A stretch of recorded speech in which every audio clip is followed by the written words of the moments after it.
परिमाप 4 गुणे भुजा और आयत का परिमाप 2 गुणे लंबाई प्लस चौड़ाई। ठीक है, अब हम लोग पढ़ ये तो हम लोग कल पढ़ चुके थे। अब हम लोग पढ़ेंगे आज क्षेत्रफल के बारे में। किसके बारे में? क्षेत्रफल के बारे में। क्षेत्रफल जब हम परिमाप पढ़ रहे थे, मान लीजिए ये कोई ऐसी भुजा है, अभी ये आयत है, ये वर्ग है आयत, और जब इसकी चारों बाउंड्रियों के बारे में पढ़ते हैं तो ये क्या पढ़ते हैं? परिमाप। क्या पढ़ते हैं? परिमाप। और यहाँ पे भी जब पढ़ा जाता है तो ये क्या पढ़ा जाता है? परिमाप। लेकिन अगर इसके बीच की एरिया को देखा जाएगा ना बच्चे, तो यही इसका क्या होता है? क्षेत्रफल होता है।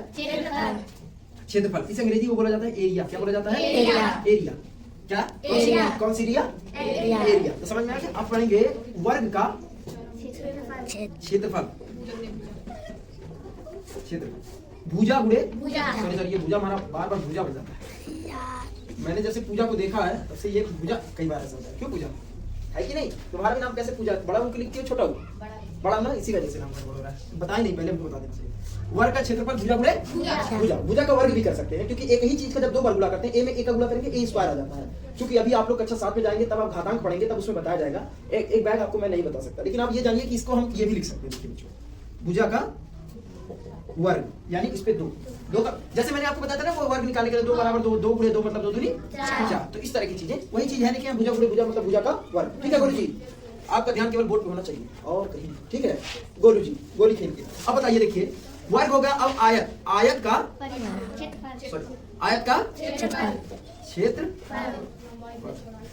क्या होता है बेटा? लंबाई गुणे L इंटू बी। लंबाई को L से और चौड़ाई को B से। अंग्रेजी में L को कहा जाता है लेंथ और B को कहा जाता है ब्रीथ। क्या कहा जाता है?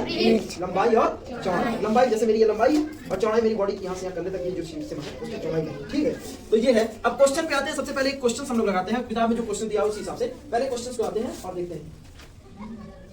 पहला इसमें रचना करने के बाद दिया बच्चों क्षेत्रफल, उसके बारे में बताना है। लगभग क्षेत्रफल ज्ञात कीजिए जो ग्राफ पेपर पर अंकित है। नीचे दिए गए रचनाओं को लगभग क्षेत्रफल ज्ञात कीजिए जो ग्राफ पे अंकित है। तो बेटा जो उसके बीच का एरिया ना, उसको आप कलरफुल कर सकते हैं, वो भी हो जाएगा। आगे बढ़ते हैं। निम्नलिखित की लंबाई और चौड़ाई वाले आयतों के क्षेत्रफल ज्ञात कीजिए। किसी कोई मान लीजिए कोई आयत है। क्या है पहला क्वेश्चन? दूसरे का पहला।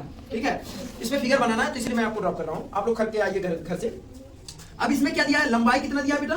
26 सेंटीमीटर। और चौड़ाई कितना दिया है बेटा? चौड़ाई कितना दिया है?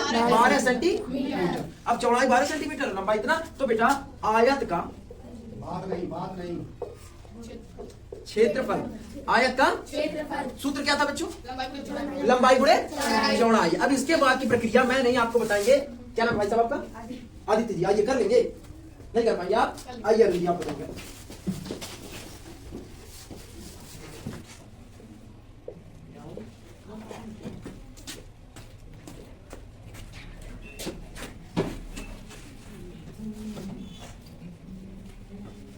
सेंटीमीटर स्क्वायर 2 लगा दीजिए, सीएम पे 2 छोटा सा।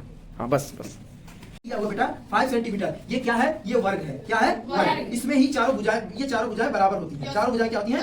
बराबर। इसलिए एक भुजा दे देता है 5 सेंटीमीटर, और यही 5 सेंटीमीटर यहाँ पे भी, और यही 5 सेंटीमीटर यहाँ पे भी, यही 5 सेंटीमीटर यहाँ पे भी। इसीलिए भुजा को बार बार लिखने की अलग अलग जरूरत नहीं पड़ती। लेकिन जब आयत होती है तो उसमें लंबाई और चौड़ाई अलग अलग होता है, इसीलिए उसको लंबाई और चौड़ाई यहाँ पे लिख के बताया गया है। अब यहाँ पे दिया है एक भुजा दे दिया। अब वर्ग का क्या पूछ रहा है? क्षेत्रफल। तो वर्ग का क्षेत्रफल, वर्ग का क्षेत्रफल, वर्ग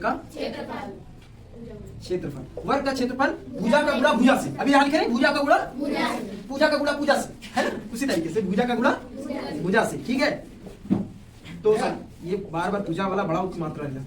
अब देखिए ये क्या है? 5 सेंटीमीटर का मल्टीप्लाई 5 सेंटीमीटर। अब बताइए 5 × 5 = 25 सेंटीमीटर स्क्वायर। पहले पढ़ा आपको? कितना मजेदार क्वेश्चन है। ठीक है, तो इसके बाद दूसरा और तीसरा आप खुद लगाइए, उसके बाकी मैं बाद में लगा दूंगा।